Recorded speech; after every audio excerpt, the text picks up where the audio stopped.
ठीक है। तो आज हम पढ़ने वाले हैं दो चरों का रैखिक समीकरण, क्लास 10 का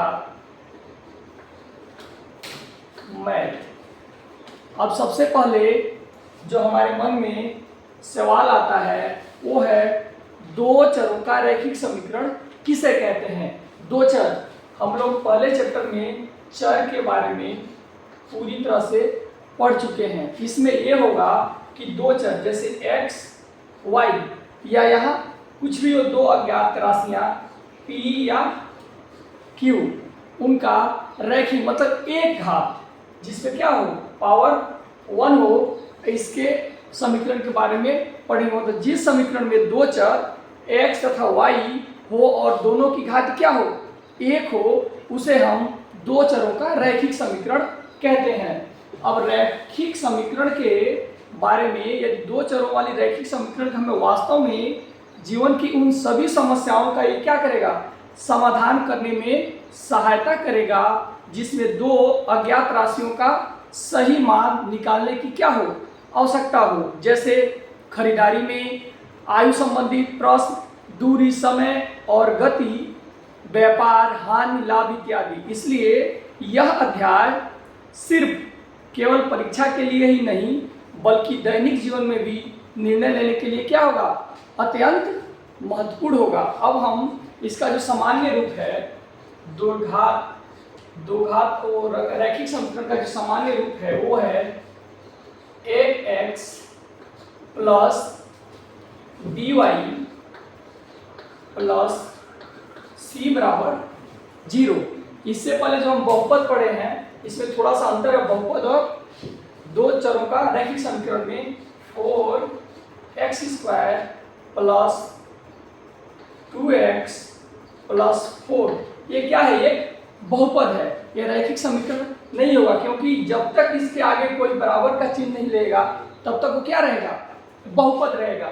p ऑफ x को ही हम बोलते हैं बहुपद। ये नहीं कि p ऑफ x लिख के बराबर ये लिख दिए तो ये क्या है, समीकरण है। ये एक मोटा मोटी अंतर रहा रैखिक समीकरण और बहुपद में। अब जो हमारा ये सामान्य रूप है दो चरों का रैखिक समीकरण का, वो ax by प्लस c बराबर 0, जिसमें इसमें a, b और c क्या है, ये नियतांक है, ठीक।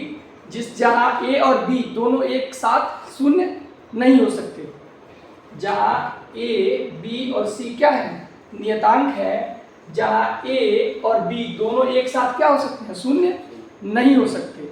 जैसे अगर हम x, अब इसके बाद से जो अगला टॉपिक हम रैखिक समीकरण बनाना सीखेंगे कि रैखिक समीकरण कैसे बनाते हैं।